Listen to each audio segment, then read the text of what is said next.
नमस्कार। एक नगर था, वहां पे सागर दत्त नाम का एक बनिया रहता था। उसका एक लड़का था। वो लड़का एक किताब खरीदा। उसमें एक दोहा लिखा हुआ था कि मिलना है सो मिलेगा, दैव न सकहि मिटाए, सोच न बिस्मय मोहि कछु, जो नहीं मोर पराया। मनुष्य को जो धन मिलना है सो मिलकर ही रहेगा। ईश्वर भी उसे नहीं रोक सकेगा। इसलिए न तो मुझे कोई पछतावा है, न ही इसमें कोई अचरज है। जो मेरा अपना नहीं है वह किसी दूसरे का है। इसे देखकर सागर दत्त ने पुत्र से अपने पूछा, बेटा यह पुस्तक कितने में खरीदी है? उसने बताया 100 रुपये में। यह सुनकर सागर दत्त ने कहा, तुझे धिक्कार है, अरे मूर्ख। तू एक श्लोक 100 रुपये में खरीदता है। तू इस अक्ल से तो पैसे कैसे कमाएगा? तुझे तो एक पैसे की अक्ल नहीं है। आज से तू मेरे घर से निकल जा, मेरे घर में घुसेगा नहीं। इस तरह फटकार कर उसे घर से निकाल दिया। लड़के का मन पिता की फटकार से इतना खट्टा हुआ कि वह किसी दूसरे नगर में जाकर के रहने लगा। कुछ समय बाद उस नगर के किसी व्यक्ति ने उससे पूछा, आप कहाँ से आए हैं? आपका नाम क्या है? तो उसने कहा, मिलना है सो मिलेगा, दैव न सकहि मिटाए, सोच न बिस्मय मोहि कछु, जो नहीं मोर पराए। इसी तरह किसी दूसरे ने भी यही प्रश्न किया, तो उसे भी वही उत्तर दिया, जो भी उसको उसका है उसको मिलकर ही रहेगा, जो उसका नहीं है वो किसी और का है। इसके उसका नाम, पता, ठिकाना पूछना सब बेकार गया। सबको यही उत्तर देता था। इस तरह उसका नाम ही मिलना है सो मिलेगा पड़ गया। एक बार रूप और यौवन से भरपूर राजकन्या चंद्रवती अपनी किसी सखी के साथ किसी समारोह में गई, और वो नगर से निकल के बाहर गई थी किसी समारोह में, किसी समारोह के अवसर पे। वहां उसे कोई अति सुंदर राजकुमार नजर आया। उसे देखते ही वह उस पर मोह गई और अपनी सखी से कहा, सखी तुम कोई जुगत करो, इससे इनके साथ मेरी मुलाकात हो सके। यह सुनकर उसकी सखी झट राजकुमार के पास जाकर बोली, मुझे राजकुमारी चंद्रवती ने आपके पास भेजा है और यह कहलवाया है कि आपको देखकर उनका मन अब वश में नहीं रह गया है। यदि आपके साथ उनका मिलन न हुआ तो अपने प्राण दे देंगी। उसने कहा, यदि मेरा आना इतना जरूरी है तो ये तो बताइए, मैं उनके पास कैसे पहुंचूंगा? सखी ने कहा, रात को मैं एक मजबूत रस्सी महल के पीछे लटका दूंगी, आप उसी को पकड़कर चढ़ जाइएगा। उसने कहा, यदि यही सही है तो ऐसा ही करूंगा। इसके बाद सखी चंद्रवती के पास जा चली गई। रात आई तो वह राजकुमार सोचने लगा, यह तो बहुत गलत काम है। कहाँ भी है कि जो व्यक्ति गुरु की पुत्री, मित्र की पत्नी, स्वामी या सेवक की पत्नी से संबंध करता है उसे ब्रह्म हत्या का पाप लगता है। साथ ही जिस काम में बदनामी हो, जिससे पाप लगे, उससे अपना बनता काम भी बिगड़ जाता है। वह काम आदमी को कभी नहीं करना चाहिए। ऐसा सोचकर वह उसके पास नहीं गया। मिलना है सो मिलेगा रात के समय घूमने निकला। उसने देखा कि महल के बगल में एक रस्सी लटक रही है। उसने कुतूहलवश उस रस्सी को पकड़ करके ऊपर चढ़ गया। राजकुमारी ने उसे ही राजकुमार समझकर उसकी खूब आवभगत की और उसके साथ खुलकर खूब बातें की। फिर बहुत सारी बातें करने के बाद अपने आप को मैं तुम्हारे चरणों चरणों में अर्पित करती हूँ। आपको छोड़कर दूसरा कोई मेरा पति नहीं हो सकता। फिर आप मुझसे कुछ बोलते क्यों नहीं? तो वो बोला, मिलना है सो मिलेगा, दैव न सके मिटाए, सोच न बिस्मय मोहि कछ, दो जो नहीं मोर पर आए। उसके ऐसा कहने पर राजकुमारी को अपनी गलती का पता चला। उसने उसी समय उसे महल से नीचे उतार दिया।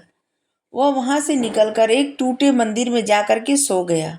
वहां किसी मनचली के इशारे पर उससे मिलने के लिए राजा का सिपाही आ गया। उसने यह भेद छिपाने के लिए बोला, आप कौन है?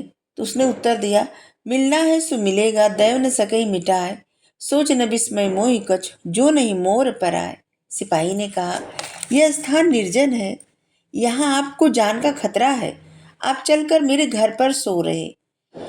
उसने सिपाही की बात मान ली और उसके घर चला गया। अंधेरा होने के कारण वह जाकर किसी और के बिस्तर पर सो गया।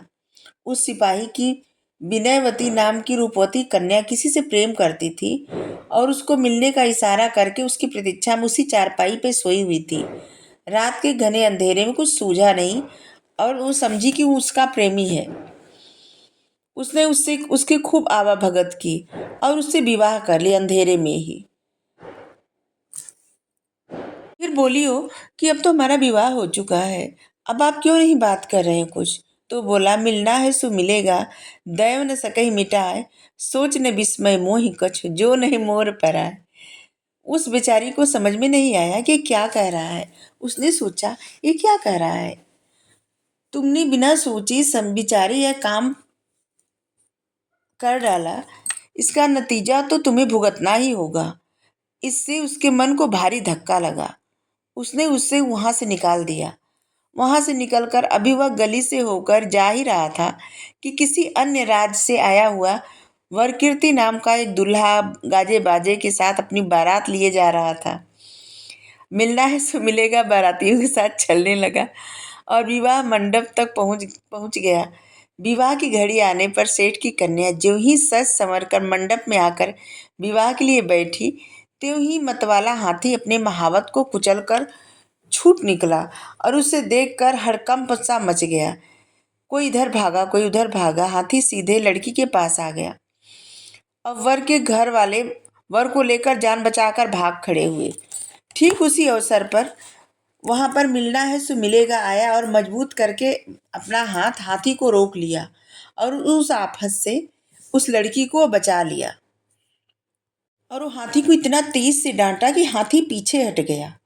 और वरकीर्ति अपने सगे संबंधियों के साथ मंडप में आया तो पता चला विवाह का लग्न बीत चुका है। उसकी बहू को एक दूसरा आदमी अपने हाथों में पकड़े खड़ा है। यह देखकर वरकीर्ति अपने ससुर पर बिगड़ उठा। उसने कहा, आपने एक बार अपनी कन्या को मुझे देने के बाद दूसरे आदमी को अपनी कन्या को सौंप दिया, अच्छा नहीं किया। वह बोला, आप लोगों की तरह मैं भी हाथी के डर से भाग गया था। अभी आपके साथ ही आ रहा हूँ। समझ में नहीं आ रहा है कि मामला क्या है। इसके बाद वह अपनी लड़की से कहने लगा, बेटी यह तुमने अच्छा नहीं किया, बता तो सही ये क्या हुआ।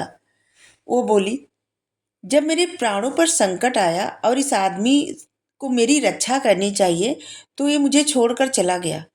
जब कोई मेरी रक्षा किया और मेरा हाथ पकड़ लिया तो मैं अब इसका हाथ कभी नहीं छोड़ूंगी। रात भर नोक झोंक चलती रही। लोग लाख समझाने लगे, कोशिश करने लगे।